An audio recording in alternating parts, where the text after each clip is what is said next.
Welcome to the Hasn't Been 3 Days podcast with your hosts, Justin and BJ. We talk about 3-day-old news, sports, and whatever else we want to talk about. You, the MVP listener, you listen in, you laugh, you might cry, you enjoy our takes, you might shake your fist at the clouds. But maybe. You know what? Just wait 3 days and shoot us an email at number3dayoldpodcast@gmail.com and let us know what you think.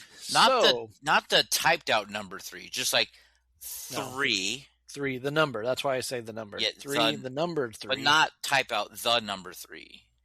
That would be really long. Correct, yeah. 3, the numerical 3. The half of an 8. If you cut it down the middle. The half of an 8. There we go. Half of a snowman. Ooh, I hate those on the golf course. The front half. All right. Oh, man. Well, hey. Welcome back. Welcome back. I'm back. Yeah. Welcome back. You and your wife had a entertaining episode. We started talking one day and just thought, this should be on the podcast. So we saved it, and there we were. So.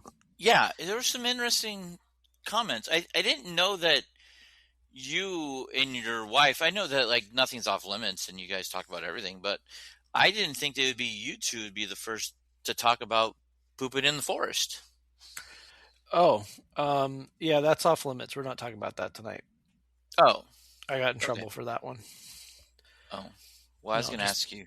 Just kidding. That would be kind of funny if you did get in trouble. Actually, hang on.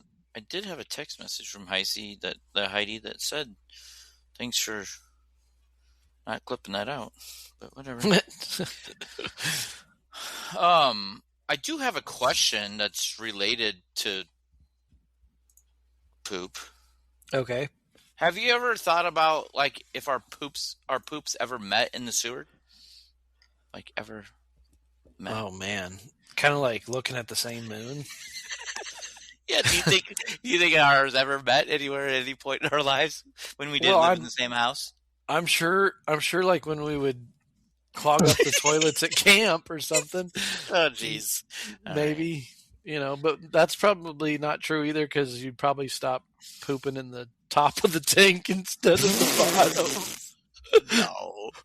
Who was it that talked about? Was it Michael or was it your dad that talked about measuring poops? And that was my dad. Yeah. My dad and his roommate. Yep. They used to. That's funny. They used to have. I don't know what they were eating. Their diets must have been really bad. Well, they were drinking a bunch of sake and smoking the peyote as well. So that maybe didn't help. Yeah, they used to. They worked at different shifts or worked at different times, but then they would have a chalkboard or something to measure how long, how many times it ringed around the toilet bowl.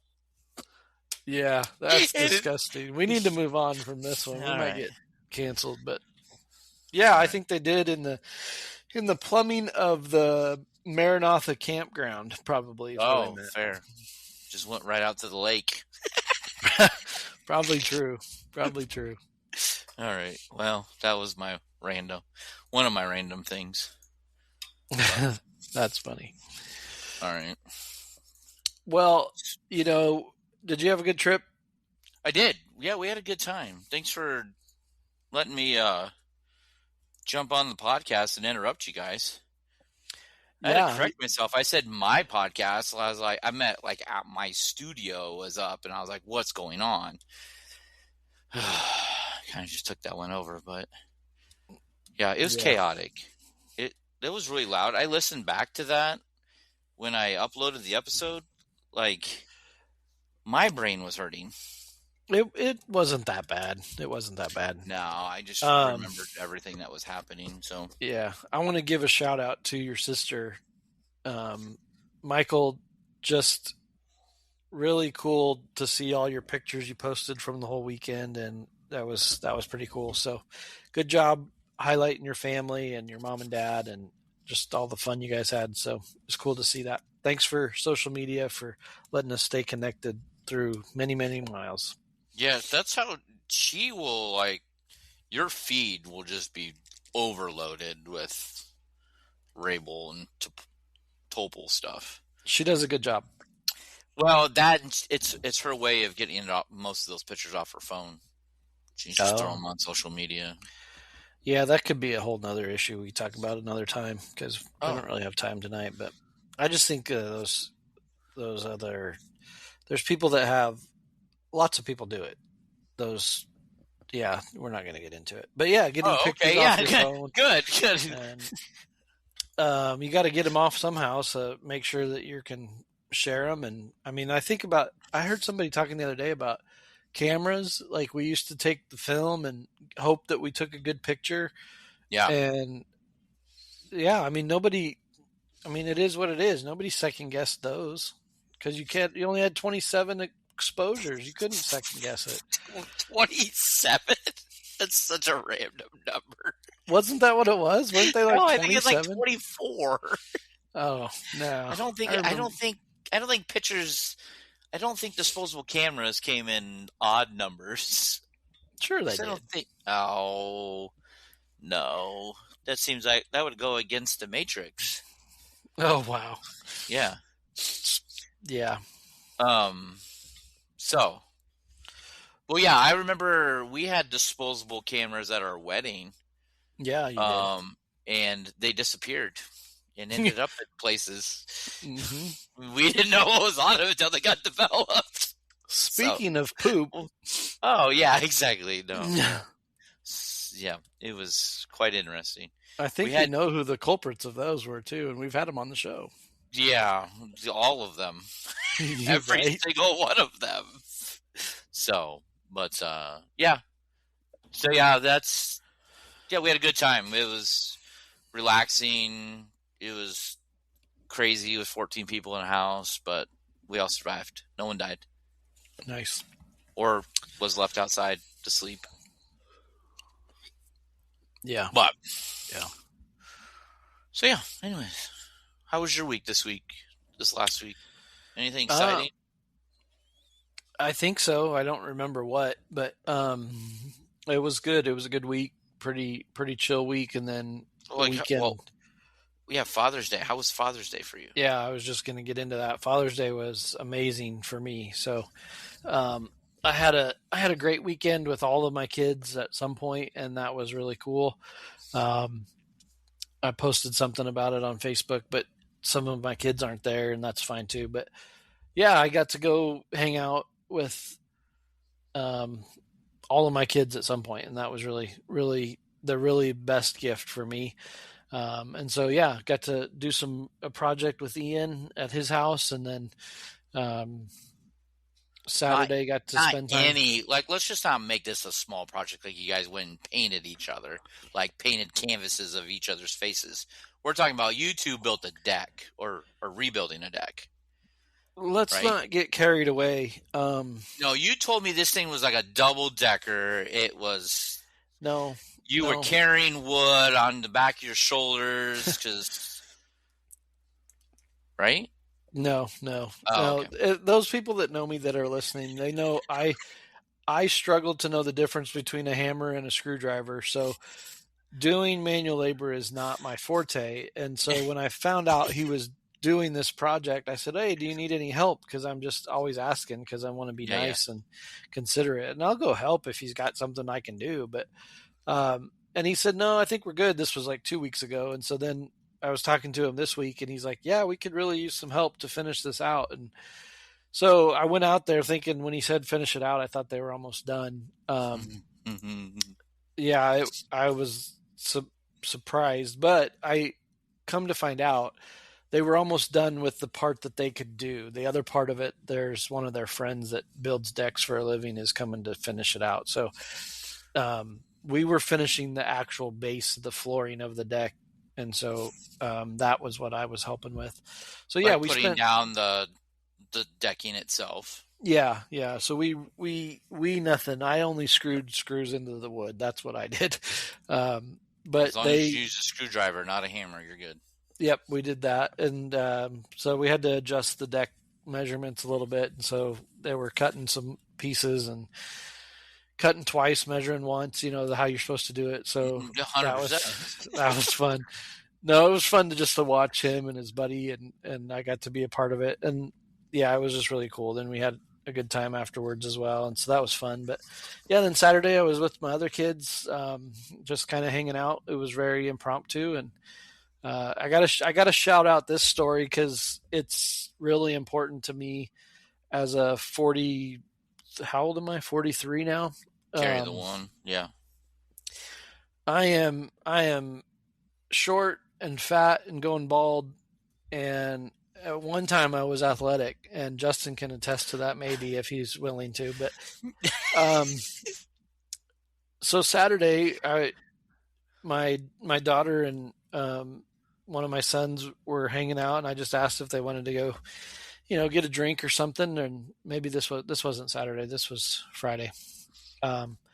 So we did, and so then I ended up at the park with Elliot, my youngest, who, as we've talked about, is an athlete and a 12 sport athlete in high school, just graduated, played on the varsity basketball team and all the things. And so I'm out there in jeans and a t-shirt, and we go to the park and we're playing one-on-one, and I smoked him in one-on-one. I beat him by 11 points. What? And I'm not kidding you. I'm not making this up. And the second game, he ended up beating me by 5 or something like that. So, I mean, I still overall beat him, right? So that's how I'm counting it. So you didn't have one of these moments like this, right?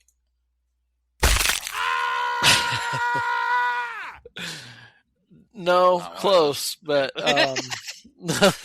no, I just couldn't miss. But it was a lot of fun. We have a good time together, and if he really was trying to play defense on me like he does in games, I couldn't ever get a shot off. But yeah, I couldn't miss, and so that was Did you fun. play up to his level, or did he play down to your level?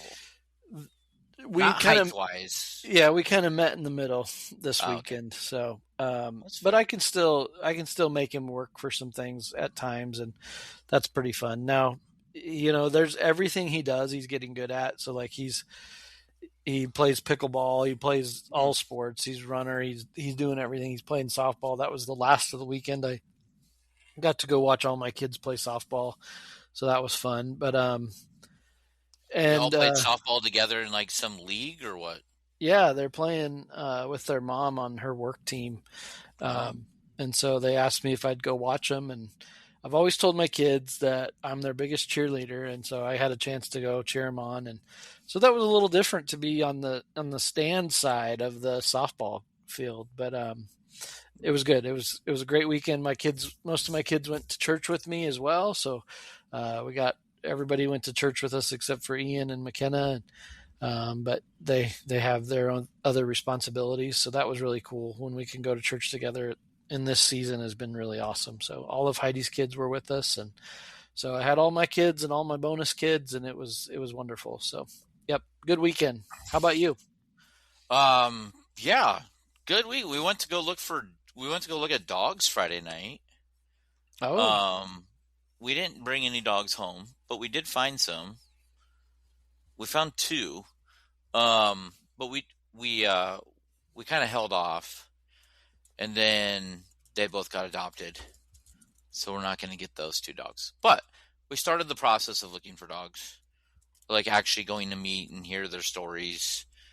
Well, they don't tell us the stories; the people read the things, but you get a sense of what they've gone through and stuff. So we're kind of starting that process, and it's kind of one of those, I think our family's ready to just get a dog right away and jump right into it, and which is fine. But I've always ran into a situation where it's just a dog happen. If it's meant to be, it's meant to be. So I don't really push it. Plus, we're going to be watching dogs for like 2.5 weeks in July, like in a couple weeks. Because we have people who are friends of ours that are out of town for NYC. We're going to watch their dog. And then my daughter's friends after they get back from NYC, they're bringing their dog over because they're going to be on vacation for like a week. So we won't be dogless. We're going to have dogs, just not our dogs. It's like other people's kids. You can have them and have fun with them, right? And give them back. It's like being a grandparent. Yeah. So yeah, we did that on Friday. And then Saturday was not much. Kind of did I did yeah, I didn't do much. It's gonna rain here, so I worked in the yard for a hot second, and then Becky decided that we needed to go shopping on Father's Day weekend. In the rain, so like a true good husband, took my wife shopping in the rain on Father's Day weekend. But then on Sunday we had my parents came over and we ordered in some food and hung out and watched golf and sat in the garage, or we opened up the garage and sat outside ish and enjoyed the nice weather and ate some food outside. So it was good. Cool. Yeah. Well, good. Yeah. Now we're back into it. We're back into it, and we're starting off tonight with our 3-day old news and our life catch up. But also, we have a very cool opportunity tonight to interview an actual athlete tonight. So not just BJ and I. Yeah. Let me give you a little backstory on our guest tonight. If those of you listening remember talking to my good friend and youth leader, Phil, a while back, and then we had his son on, my good friend Josh, and then Josh, as he listened to our podcast, and they're faithful listeners. So happy Father's Day, guys. I'm thankful for you in my life. But also Josh reached out to me shortly after that, and he said, you guys talk a lot of sports and you need some baseball insight. You should reach out to this guy. And he works in baseball is what he told me. And I'm going to share this. He works in baseball. He works in baseball. Well, that's what I understood it to be. He sold tickets is what we understood, but then we couldn't find out. So yeah, then I said, what's his name? And long story short, he told me his name, and I looked him up. I'm like, oh, he's a pitcher. He works in baseball because he was drafted. He was drafted in the major leagues by an organization. So thank you. All that to say, thank you, Josh, for setting us up with Nolan Sparks. Nolan Sparks is going to join us tonight, and we've got a great interview with him. He is we're going to talk a little bit about this, but he is a pitcher for the Peoria Chiefs. And after you hear this interview, you'll look him up. He's number 54 in your programs, but he's number 1 on the 3-day old podcast Heart tonight. So listen to this interview. Enjoy this interview with Nolan Sparks. Well, it's always special for us here on the podcast to have guests, and tonight we have a very special guest with us from another friendship. And so my friendship with Josh Gonzalez, and he reached out and said, hey, you need to talk to this guy. So we reached out, and tonight we get the privilege of talking to Nolan Sparks. Nolan, how are you, man? I'm good. How about yourself? I'm doing well. Thank you. Well, I appreciate your time, and thanks for joining us. I shared this a little bit with you when Josh reached out. He said, you guys talk sports, and you've talked basketball, you've talked WNBA, you talk football. You need to talk some baseball, and you need to get Nolan on. He works in baseball, and so I was like, that's pretty cool. So later on, I reached back out and said, hey, if that's still good, let's reach out. What's his job? And he said, well, he's in season, so he might not be available. I said, well, what's he do? He's like, well, he's a pitcher. I was like, you do work in baseball. That's pretty cool. So Nolan, tell us a little bit about where are you pitching at right now? Tell us what's going on in your season right now. Yeah, so I'm pitching in Peoria, Illinois, and I'm with the high A affiliate for the St. Louis Cardinals. Peoria, Illinois. I used to live in Illinois myself, so I'm familiar with Peoria. High A ball. Are you staying pretty much in the Midwest in that area, or where do your travels take you with the Peoria Chiefs? Yeah, we're in the Midwest League out of Peoria, and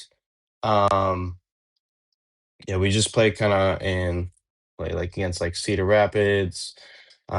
There's some people further out east, like all the way in like Dayton, but they traveled here this past week, and then but we don't travel all the way out there. Some of those teams we just play once, whether it be on the road or at home. But we stay all around the Midwest, Michigan, Wisconsin, Illinois, Indiana, kind of. So it's called the Midwest League. So yeah, all Yeah, around yeah. there. So you're there. Those are all towns. Like I'm from Iowa, lived in Illinois, Missouri, and so I'm familiar. Well, and then being a baseball fan, hearing some of the names and the teams, that's pretty cool. We lived in uh, Illinois, but we were closer to St. Louis than we were to Chicago, and so um, we got to go to the Springfield Cardinals games a few times, AAA affiliate for the Cardinals, and then so hearing this, that's pretty cool. Did you growing up? Did you play baseball your whole life? When did you start playing baseball? Yeah, let's start there.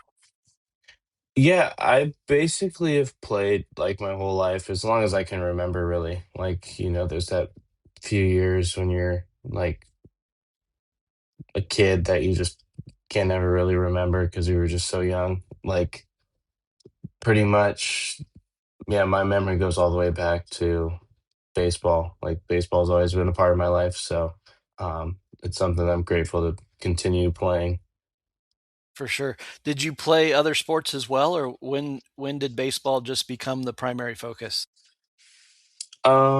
I played some sports kind of in the elementary school and middle school, so I'm not sure if those really count. Just a little bit of soccer in elementary school, I was terrible, and then basketball also bad. So it's not like I was going into high school with anything else other than baseball. That's cool. I hear, you hear athletes talk about, or some of them were saying, stay focused on your sport. Others say, play other sports and whatever it is to help your all around athleticism. But so you were born in California. Is that where you grew up as well? Um, no, I didn't grow up necessarily in California, I would say. At least, well, it's just kind of like two different stages. Lived in California in Castro Valley till I was 7. So just kind of the just young childhood there. And then the rest of the time I've been in Colorado. So definitely a lot more growing up since I was 7 years old, all done in Colorado. So usually I just say that's where I grew up. Yeah, yeah. Where did you graduate high school? I graduated at a Cherokee Trail High School in like Aurora, Colorado. Okay, it's just outside of Denver area. Yeah. Cool, cool. Yeah. I tell people I grew up in Pueblo, so even though I moved around a lot, Pueblo was hometown for me for quite hmm a few years. So coming out of high school, tell us a little bit about your journey to where you are now. Did you go to college right away? Were you drafted out of high school? Tell us a little bit about your career before the pros. Oh, definitely was not drafted out of high school. Okay. Yeah, if you in high school, I showed up freshman year as like a 5 foot, 100 pound little scrawny kid, and definitely was just never the biggest guy on the field. Still not the biggest guy on the field. I'm only 5'10", and there's humongous players that I play with. And yeah, when I was younger, I always had like a decently good arm, and then kind of in high school, physics was just like I'm not going to throw as hard as some of these bigger guys. So I was never Um, s- incredibly talented in high school. I would say wasn't throwing the ball very hard, but still like a solid player. And so went to a showcase with my dad to get um, I would say the attention of some like higher academic schools, Rochester being one of them. I attended or I went on a visit to Rochester and Bates College, trying to see whether I would go to either of those places to play baseball and go to school. If I wasn't going to play baseball, I was probably going to go to Cal, um, knowing like that's where my parents went to school. So, but decided that Rochester was the best option. And just had to go there as like a preferred walk on. So kind of the coach kind of knew me as a player coming in. I wasn't just some student kind of walking onto the practice field. Um, but wasn't guaranteed a roster spot. So had to kind of earn that when I got there. Um, and then during COVID, that was before college, did a lot of training kind of with my best friend. Just when I say training, I mean like we just hopped the fence onto a field and played catch a lot. Um, and then we played a little bit of summer ball in the summer of 2020. Yep. And yeah, my pitching velocity went up. And then in college, started off pretty good for a Division III pitcher, and then kept going up and up and up. Till by the end of towards the end of my senior year, I was hitting a 97. So it was, turned the attention of some scouts, and super blessed that the Cardinals wanted to draft me. That's awesome. And so just so all of our listeners across the country playing baseball, we've got some kids that are playing and doing different things. The key to 97 velocity then is jumping fences and just getting on a field. Then that's what I'm hearing you say. um, I would say not necessarily the jumping fences part's going to help you, but the playing catch somewhere definitely is something that can't be taken for granted. Like there's if you dedicate only a couple months out of the year for like some training or like lessons and stuff like that, um, and then you expect to go onto the field and be drastically improved since the last time you played. It just simply just doesn't work like that. So even in times of like the worst time of like with when COVID was happening and like no one was doing anything really, like me and my friends still went out to go throw, right? Yeah, Still yeah, took the opportunity to practice. And even though I didn't have a radar gun up, it was just trying to throw hard, trying to throw across the field, great distances. And that helped a lot. And then after that, it was a lot of coaching, a lot of so many different people that helped me along the way. Of just getting bits and pieces from kind of people who I've been in contact with that helped me creep up and up towards where I'm at. that's really cool. Yeah, I've got some boys myself, and my youngest boy just graduated high school, and he was a basketball player and track athlete, and got to play basketball here in Oregon at the highest high school level, highest class, and so that was a change from us living in the Midwest, and so he got to come out here. But I always told my kids, you got to put in the extra work when nobody's watching. The coaches can't be there all the time. You got to do the extra work, whether it's weight room, whether it's, like you're saying, throwing, just getting out there, putting the extra reps in. And I think that's huge. Just especially if it's something you love, right? You get out there Yeah. and throw the ball around. Yeah, that's why I think sports to me is still something that is a lifetime thing. You just enjoy the game and watching it, playing it at whatever level you can. Might as well stay in it. That's cool. So you went from California to Rochester, New York. You went across the whole country. Growing up, tell me who was your favorite baseball team? Were you an Angels fan growing up in Colorado? Were you a Rockies fan? Where's your fandom lie? Um, so when I was in California, I was a little bit of like an Oakland A's fan and a little bit in a way. Like I didn't really go to many games or anything. None of which I can really remember too much of the experience there. But I know I think I went to a Giants game and an Athletics game. Um, and so kind of grew up, I think just an A's fan, but then went to Colorado and was like, okay, we're a Rockies fan, going to games and stuff like that. Um, so went to games with like Todd Helton there, um, Michael Kadire, uh, Dustin Morneau was there, Carlos Gonzalez, like all these like, and Troy Tulowitzki, like all these like players that aren't playing anymore, but were a part of like the Rockies and stuff like that. I grew up watching them. Um, and obviously they weren't doing the best, but it was still fun to go to those games. Yeah, yeah. Um, so yeah.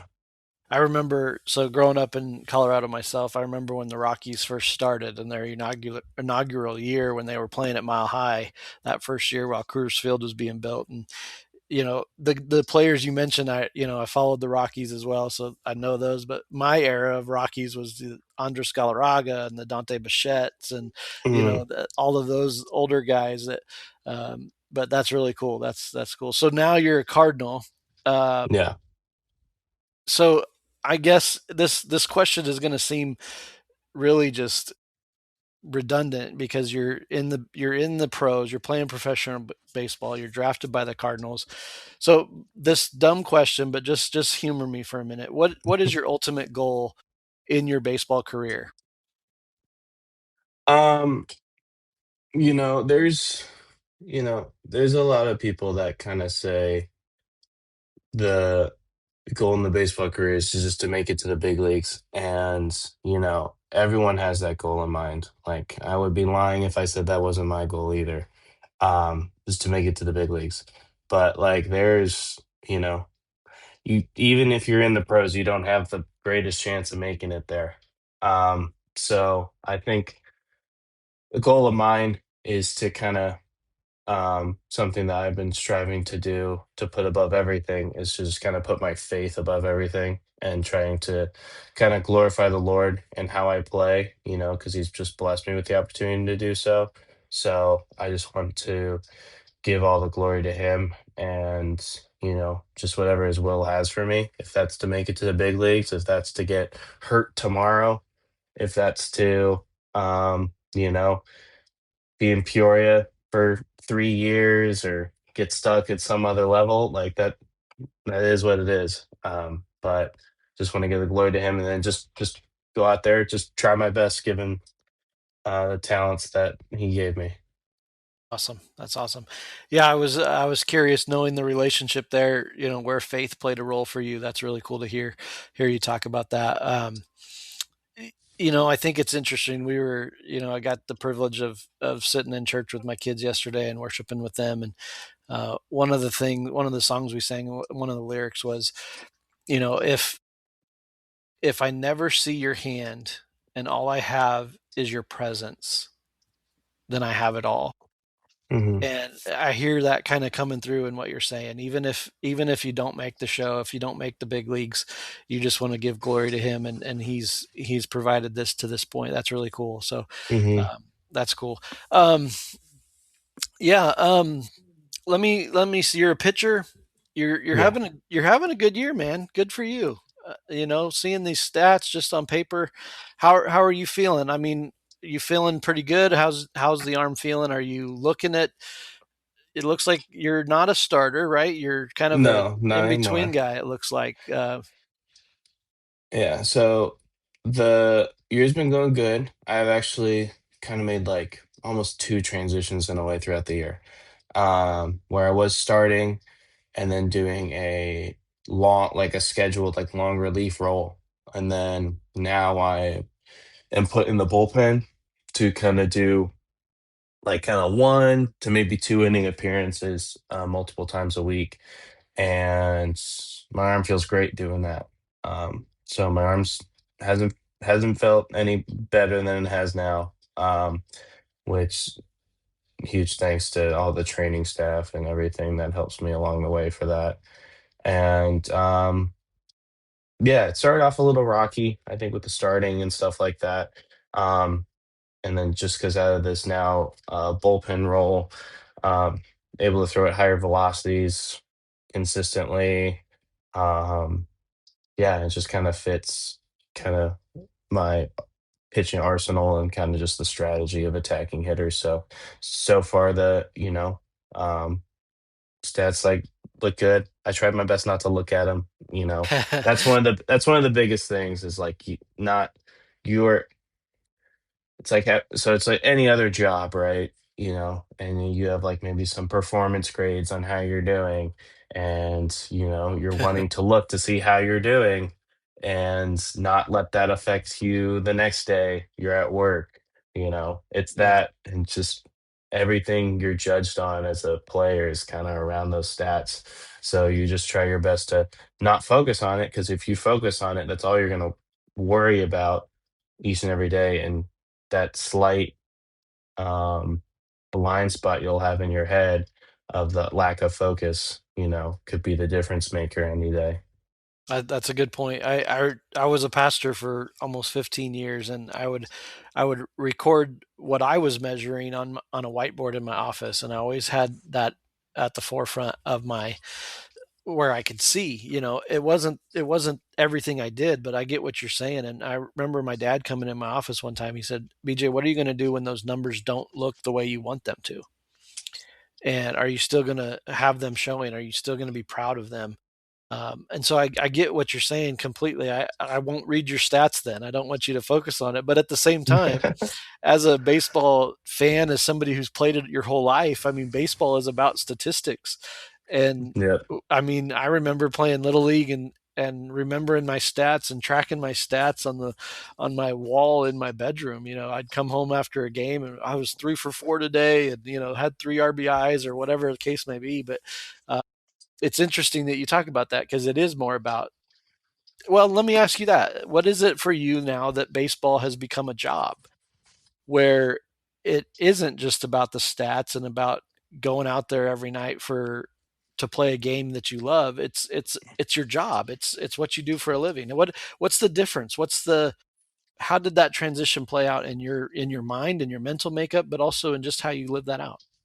um it is a big difference. Like, there's you're still playing the same game, right? You're playing against, like, I'm playing against some players that I played with um in like college summer ball, right? Because a lot of the players here aren't coming from that Division 3 baseball background, so it's a lot of guys I met kind of playing in the summer, um, in between school years and stuff. So you're playing the same game, you're seeing some similar people, and everyone's kind of coming from the same college background. But now it becomes, okay, you're making your livelihood through this, right?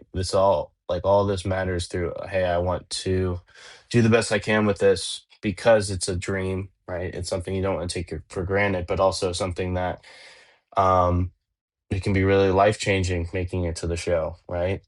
Minimum salary being in the high, like, 700K range for a year in the big leagues. It's life changing money. So I think about it as like, you know, it's my job. It's something that is going to provide me with the money I need to live, and hopefully provide me with some good finances for my future family and everything, and wanting to provide for them as much as I can. And there's a lot of money to be made in baseball, and if there's that much on the table, you just gotta focus each and every day to get really, really good at it. Yeah, yeah, that's awesome. Well, I hope the best for you. Not just because I know Josh and he's connected us, but when you get to meet people that are in the grind, it's really cool.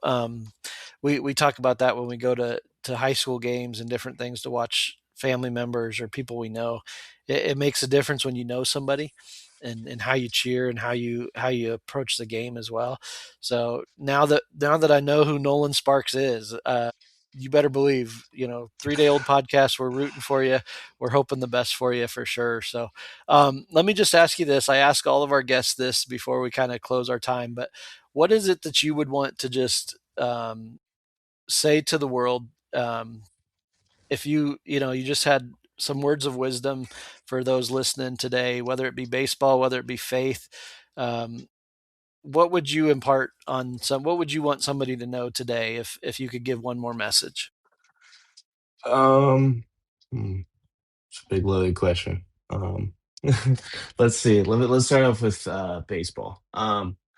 Baseball, I would say, is one thing that I know got helped get me to the where I am now is loving the grind, loving all the countless hours of either throwing a baseball when, you know, no one else is outside during COVID, or when it came to going to the gym. I got super lucky to train at this facility that I trained with, where I played baseball with during the summer in 2019, 2020 during high school, and was able to train at that place during college for free. And it was super grateful for that. So I could go there late at night in this basement gym, right? Not the fanciest weights around, but everything that I needed to get the job done. Um, Gotta love that. You gotta love just the almost the need to get your work in, the need to practice and everything, where it becomes like a part of you to where you're not seeing practice as, oh, I gotta practice, you know. No, you see practice as like, I'm gonna go practice because this is what I do. This is what I love doing. So you gotta love that. Um, and that's just gonna take you a long way. That's just, you know, and then because, you know, a little bit tied to the faith and stuff, like, I wasn't, uh, fully, like, faithful or anything. I wasn't following the Lord and everything earlier on in my life, and, something that I've been super blessed with, and something that I think there's so much to get from that, and there's so much freedom to be had in kinda surrendering yourself to his will and what he has for you and giving him all the glory and everything. And something I would say is like, he blessed me with talent that I never thought that I had for a majority of my life. So I think having that relationship with him, and kind of awakening, all the strength that you can get from the Lord, um, is just super big encouragement on anyone who is kind of needing a pick me up or needing that little extra boost to like, hey, like, you know, just like them, I might be that was that 5 foot, 100 pound high schooler going in, not even big enough to play football or anything. Like you could do, you could do so much from with what you have, and all of that is already been given to you. Yeah, yeah, that's really good. Well, Nolan, thank you for your time today. I know it's an off day for you. I appreciate you taking time out of your off day just to spend it with us and to do this interview. Thanks again so much, and we wish you the best of luck. Even though you're with the Cardinals organization, I'm a Royals fan now, so that wrong side of the interstate. But we're going to be cheering for you for sure, and I know the Lord has you right where He wants you, and as you're faithful to Him, He will continue to bless you. So I pray that your career is blessed. I pray that your life is blessed, and I just want to say thank you again for joining us today. Good luck the rest of the season, man. Oh yeah, thank you so much. It was a pleasure to be on the podcast. So that was a lot of fun, and I'm so glad we got to spend some time with Nolan tonight. Thank you for being on the show, being on the podcast, taking some time out of your off day. Nolan got a couple of phone calls right as we started Yeah, going, and I'm wondering if maybe he got called up I today. I And think he left some news out. I think he's pitching. He got called up. His manager says, "Come see me in the office." And so and um, wouldn't that be something to say that story is like, oh yeah, you were doing the podcast with people you don't know. yeah, Well, with yeah. you, I wasn't there, unfortunately. We had to film this early in the morning, and I was working. BJ was gracefully worked his work schedule around it, so Yeah, it was kind of cool, helps and that you're out in the Pacific Northwest too. That kind of helps with the time change. So it does. It did on this instance for sure. But this interview got me to thinking because I was a baseball guy growing up. That's I've learned over my life not to have regrets. And I was called into ministry at 13, and so my baseball career was put on hold. But That's the one regret I have, because that was probably the sport I was the best at and could have played a long time. I actually played Little League growing up with a couple of guys that ended up getting all the way to AAA. And I played against them, and yeah, it was, I held my own. Let's just put it that way. So it makes you wonder sometimes, baseball is one of those things. And Nolan kind of talked about this, where there are so many people in baseball. And even though he got drafted in the big leagues, he's still in high A trying to make this work. And there may not be, you may not make it to the show, and there's only a few that make it there and get there and make a career out of it. But he's working hard. He's going to do it. But it made me think, Justin, I don't know that I know this about you. And if I do, maybe I've forgotten it, but It's easy. who's 94 on the gun. that's I knew you had an arm. Yeah. Yeah. And he talked about that, just how the key. He talked about Play this. catch. Kids, if you're listening, play catch, jump fences, and play catch. No, The jumping fences don't help you throw harder, but playing catch will help with coordination, consistency, and working those velocity. muscles for sure. Yeah, just overwork. Working in a good way, but not overworking it. So who is your favorite major league team? Not really anything. I mean, I followed the Braves for the longest time, and I think that was partially because Nate was a Cubs fan and they were on TV, so I could be the opposite. But like Fred McGriff days, all the pitchers, Glavine, Maddox, and just I don't follow as like the guys that I travel with and my good buddies that I worked at State Farm, we stayed friends. They all talk baseball all the time. You got a Braves fan in there. My friend Josh is a big Braves fan. Not sign company Josh, another Josh. He's a big Braves fan. My buddy Rob is a huge Dodgers fan. We'll forgive him. And then my buddy Matt is a Red Sox fan. So like when we're together, they just sit and talk baseball. Like they just go, and they just give crap to each other. And I just sit back and I'm just like, I don't really follow anybody. Like I don't get down. I don't follow it like that. Like I don't sit down I can't sit down and watch a full game half the time, even though. I listen to a couple of baseball podcasts, and I follow some teams, and but I do it from a distance now because I don't watch. I don't have.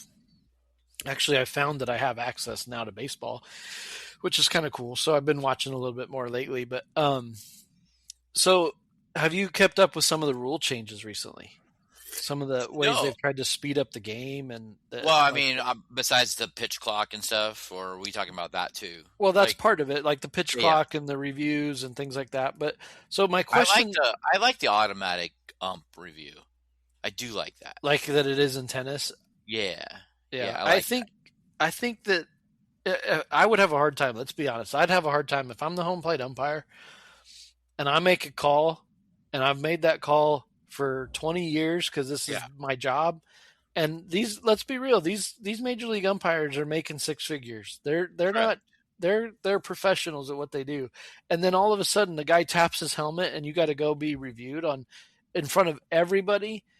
And if you missed it, then everybody knows it, and you got to go back and not like be vengeful against this catcher, be like, this batter. It's like, oh, that's where you're at. See ya. That would be so hard for me to keep my cool with that. I mean, what if the rule changed if you or the ump were making that many bad calls that they just moved you to left field or something? They're just like, get down the line. Yeah. Just like you get everybody around. You get so many outs as an umpire, and that's it. You're done. You got to move to left field. I like that.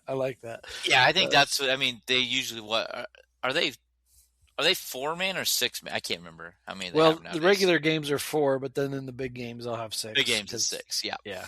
Like playoff games and stuff. Yeah. But you were talking to me. I want to geek out on some baseball stuff for a minute Let's because, geek out about baseball. and I mentioned this to Nolan too. I mean, baseball is a statistical game. Stats are everything in baseball. That's why you don't see them reducing the season amount of games. You don't see a lot of changes being made to the structure of the game because the statistics are what keeps baseball purists pure. And so some of these changes to the game, as far as speed and game time, have been made, but without really touching and affecting the statistics, which is a good thing. But with that comes strategy. We've seen the shift, change how people approach it on a defensive side of things. But from a managerial standpoint and player management standpoint, the manager is in charge of managing his club for 162 games, day in and day out, whether it's the 9 guys hitting or your pitching staff. So you brought up a good point. There's a couple teams in the major leagues this year that have made it a point that they are running a pitching rotation that is a little bit different than your normal 5-man rotation. Yeah, I think the Mariners are the ones doing it the most right now. I think. Yeah. Mariners are doing it. I mentioned the Nationals pre-show; they're doing it a little bit as well. And they're calling it the piggyback rotation. Yeah. It's interesting concept. Well, and so I was talking to Nolan a little bit. He's a pitcher.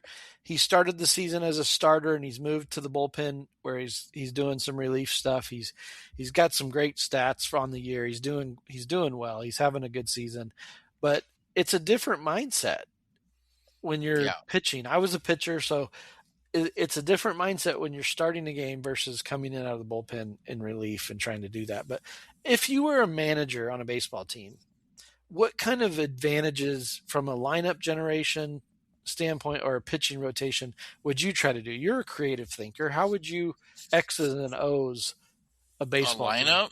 Team? Yeah. I believe in the number 4. Like you usually put your best hitter 3 or 4, right?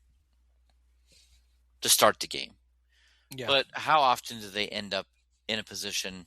They always, if you watch a game, they're always like, well, if we, it's 2 outs and hopefully this guy in front of him can get on base. So then that way this guy can hit a home run.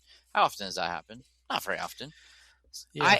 I think there's a little bit of strategy I think I would like. I think the 7-8 guy is probably more valuable.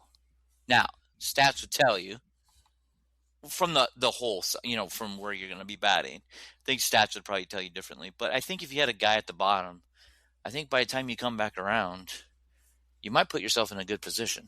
But then those 7 or 8 guys got to go somewhere, so maybe you never win. I don't know. I don't think that's ever. I think in the major leagues, you're that good, it doesn't really matter. Because all your guys should be hitting. Well, and I think it's a little different too. Do you remember that video game on like Nintendo, the hockey game where you got to choose the size of your team? Like you had big guys in one place and you could put the skinny guys in the other place. Yes. So I think there was something to that when it came to baseball lineups. You would put your fastest guy in the leadoff spot and he'd try to get on base and steal bases. Well, you put I also think like a leadoff guy could be the number 9 guy hitting too. Well, that was the other thing. I mean, back in the day, not too far distant, there was people even from, I believe, the Cardinals organization where Nolan's at, where Tony La Russa started when pitchers were hitting, he would put his pitcher hitting 8th and then make his 9 hitter another leadoff guy. So basically you got back-to-back leadoff guys. Yeah. That's another strategy. Now that pitchers don't hit, it's a little bit different. I've seen people bat their best hitter, as you say, instead of 3 or 4, they bat him number 1, so they get more at bats in a season or in a game, and so there's more chances. I heard somebody say this: what if you change the rule? Because most times you're going through the lineup 3 or 4 times a game, and so guaranteed 3 most of the time. Well, I mean, yeah, it has to be. There's 27 outs. 9. I know. I said guaranteed 3. Guaranteed 3. Guaranteed. So, what if a lot of averages say 3, BJ? Don't take this away from me. It's all about the numbers. The numbers don't lie. So, what if you could change the rules to where you could choose in any scenario of the game who gets to bat. So you don't bat in order, but you have to bat everybody 3 or 4 times, depending on you start with 3, but then you go to 4 times. So here's your scenario. I don't know what this. You're getting into the first or second inning, so you're only in those 1 or 2 in the lineup point, and you got the bases loaded, and you've got the best power hitter in the game that still has 3 at bats left. And you could give him 3 at bats in a row with the bases loaded, but then he doesn't bat the rest of the game. What would you do there? Yeah. Or vice versa. I have heard of this scenario of like allowing you to insert at the beginning of each inning how you want to do your, but then you can only use them, like in this case, like 3 times, like guarantee. Yeah. Your guy cannot bat more than 3 until everybody's batted 3 times. Then they're can back go to in the whatever order. Yep. Yeah. Or you get to the bottom of the 9th inning and you got bases loaded and you got a guy insert your best hitter. Yeah, and so if he strikes out the first time, he goes right back in and goes at it again. And I mean, why not? I mean, that's a different thought. Why not like allow 2-way players to be able to come in and out of the game like they do in softball? Yeah, I've wondered. We only have like one of those right now, but baseball. But there's some other ones out there. I mean, a lot of the times I think there could be more out there. I think just Major League I guess there's just so much money involved that a lot of people. Yeah, I think you probably would have it more of a thing if you limited the roster size and it was not such a money grab based on injury.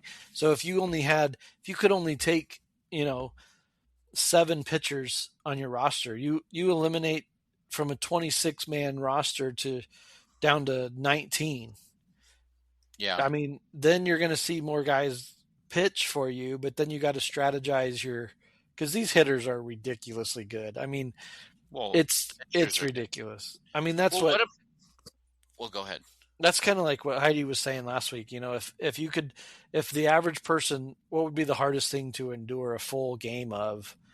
I mean, people think, oh, this isn't that hard. I could go in. I could at least make contact off a major league pitcher. No, you couldn't. Get your beer belly back on the couch. Or take it to Waverly and play in softball league. Yeah. What if? Or put an 88 jersey on and go collect the bats. Wow. Okay. There you go. Somebody will get that later on. Yeah. What if like extra innings? This is not from a roster standpoint, but from an extra inning standpoint, that if it's tied after 3 extra innings, so after the 12th inning, that it's just a bunt off at that point. A bunt off? You have to just 3 outs, bunts, see who can advance and win. But if you're going to do that, you have to kind of do the old girls softball rule where there's a mowed line in the outfield. Like you can't just have everybody crowding the bunt circle. Yeah, and you probably wouldn't do shifts at that point either. So maybe that one doesn't work. What about like if the game is like a pitcher's duel and both starting pitchers are going into like the 8th or 7th or 8th inning, and then they somehow, now with the ABS, you could do this. You start shrinking the strike zone 10%. But then you get in, I mean, I see where you're going with that. I think, so then you could get in the trap of it becoming Little League and you're just walking everybody. Yeah. What if we just give them tees to hit off of? After 12 innings? Yeah. Have a home run derby off of tees? Do you think, how well do you think they would hit off tees? Oh, I think they do it every day, so I think they'd be fine. Yeah, they should do that. Yeah. So here's another question. It'd be hilarious to watch one person hit a tee on accident because he misjudged it, and then the tee went further than the ball. Like in golf. Yeah, or backwards. So if you're going to a live baseball game, you're gonna spend the money for a ticket, or no, let's just say you're getting the ticket for free, but you're gonna go throw down a couple $100 in concessions. You're taking the whole family. You're gonna brave the traffic. You're gonna do all the things, right? Would you rather watch a baseball game for 9 innings, that is a 2-0 shutout with a potential no hitter, or would you rather see 12-10 with 7 home runs? 12-10, 7 home runs. As much It- if I'm going with my family, I want something to keep them going. Now, as a purist, right? Is that what we say? As a purist to baseball, we want to see a no hitter because those are pretty rare. They We are. can I would see. in the 12-11, you got the chance of possibly seeing a cycle, which Well, would be you cool. could. That would be Yeah. cool. Yeah. But depending on where you're sitting, if you're not going to sit anywhere to catch any home runs, I could care less about the cycle. So yeah, I've been to a few games in my lifetime, and one of the most memorable games I went to was I remember as a kid we went on vacation to Kansas City. We got tickets from my uncle's work, and they were really great seats for the Royals. The Royals were not good, but they were playing the Indians, and it was in a year that the Indians were in the play. I think it was the year the Indians went to the World Series. So they had, Albert Bell, and they had Manny Kenny Ramirez, Lofton. and Kenny Lofton, and all of those, Jim Thome, all those guys, right? Yeah. One of my favorite names to say, Carlos Baerga. Oh man, what a guy! But it was a 2-0 game. Cleveland won, and it was on 2 solo home runs, and one of the balls was hit into the fountains, and you could see it in the fountain just kind of dancing there. This was before they had people out in the outfield in Kauffman Stadium. And I remember saying to my dad, I said, I think that ball's still out in the fountain when we left. He goes, no, that's not a ball. That's just bubbles or something. And we get on the interstate to go back, and we're listening to the post game, and they said that ball that was hit was still dancing in the fountain tonight. I was like, I told you, but it was such a cool game because it was 2-0, only a 2-hitter. The Royals were in it, but they just didn't score any runs, and so I enjoyed that as a purist. I really enjoyed that, and I was probably, I don't know, 6th, 7th grade, maybe. I don't remember. Was this back in like 1890 when like Cy Young was playing? It could have been, yeah. And they had like Pee Wee, whatever his name is. It's funny that you bring up Icebox Chamberlain. It's funny that you bring up the Cleveland game. We didn't talk about this, but I did throw in my show notes like, people, go read the roster to the 1890s Cleveland Spiders. There are some interesting names. What was the one? Jim Toy? What was that one? Yep. Yeah, interesting. Sorry, I don't mean to take over everything. It's just funny that you picked of all games that you brought up Cleveland. So Cleveland rocks. The Major League movies are hilarious, by the way. Yeah. Cowboy Jones, Cy Young, Cy Sutcliffe, Pop Twombly, Cupid Childs played second base for him. I had a Pop Twombly one time. They had Chief Zimmer. They had Tug Arundel. Yeah. Ed Beaton. All right. Well, anyways, sorry. We just get off it.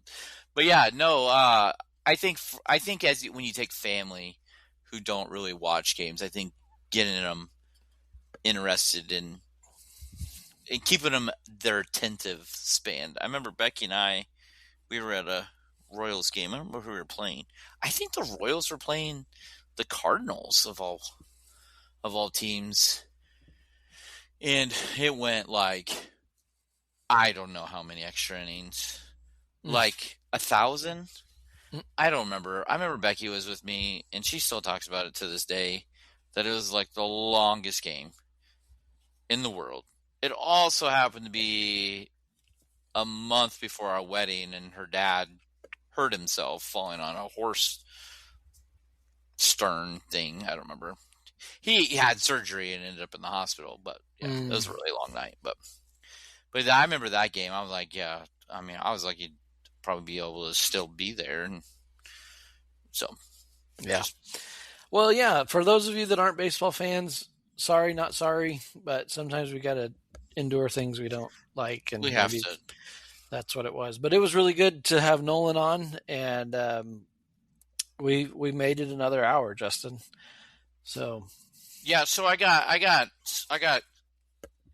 some things. You just want to keep going. You just want to keep going. No, I have something to ask you.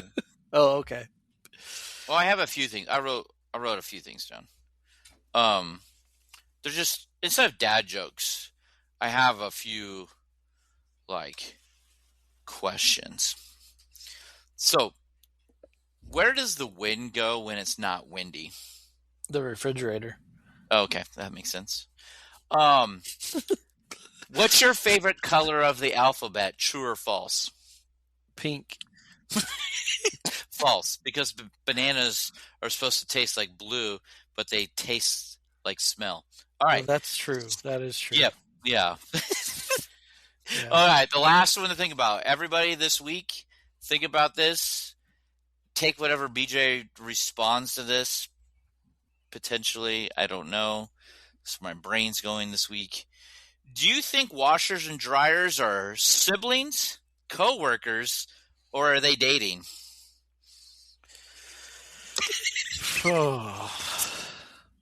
Well, our washer is about to go out. Oh. So hopefully they're not married, because then when one goes out and the other goes, then you've got a divorce on your hands, and that wouldn't be good.